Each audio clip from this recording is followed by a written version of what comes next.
Mga master, available na po ang guidelines para sa proportional vacation pay ng school year 2024 to 2025 at ito po ay laman ng DepEd Memorandum number 32 series of 2025. Ang PVP mga master ay siya pong tawag doon po sa sinasahod ng mga guro tuwing Christmas break at long vacation or ito pong school break.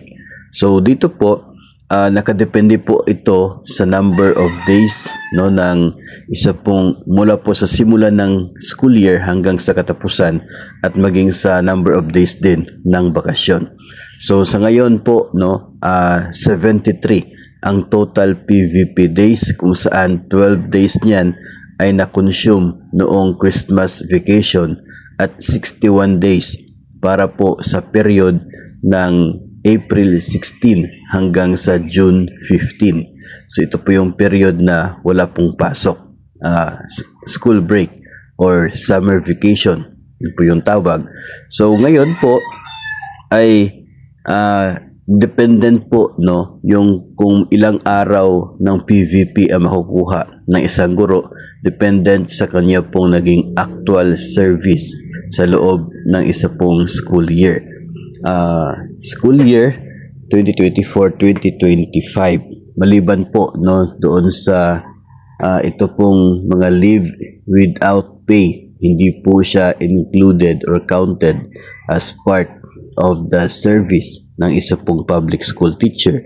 So kung meron kang mga leave without pay noon pong sa loob ng school year 2024 to 2025 ay hindi buo ang inyong makukuha na PVP days.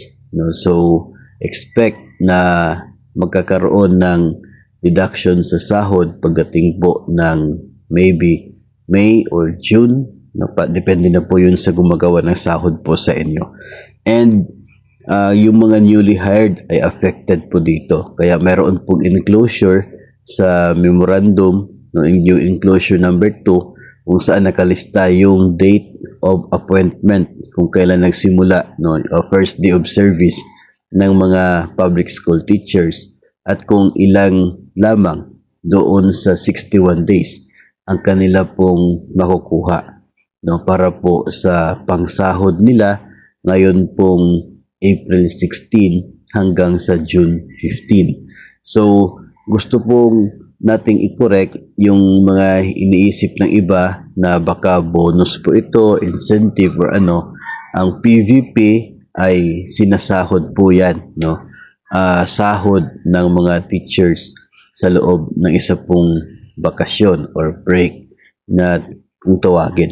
Ito po ay binibigay sa kanila dahil wala pong bakasyon ang mga guro habang ongoing ang klase. Kapag natapos na po yung klase, doon pa yung break ng klase po, break, walang pasok. So para siyang bakasyon ng mga teachers.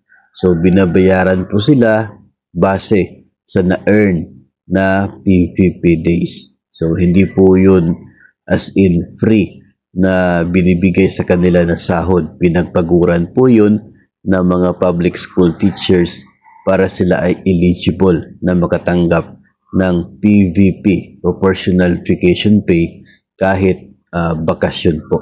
So ito mahalaga po itong DepEd Memorandum na ito para sa mga, especially sa mga magre-retire, magre-resign, na kung ilang days pa yung pwede nilang makuha galing po sa Department of Education, kung effective na kanilang retirement or resignation ay ito pong pagtatapos ng school year. Mahalaga din yung memo na yon para sa mga newly hired at maging para po sa lahat, especially sa mga mayroong leave without pay. Pero kung ikaw po maternity leave, sick leave with pay, as long as with pay yung mga naging leave mo sa loob ng school year 2024 to 2025, wala pong dapat na ikabahala kasi hindi po mababawasan yung makukuha na PVP days kung puro naman with pay ang naging leave mo. No? So buo pa rin ang maging sahod ngayon pong bakasyon.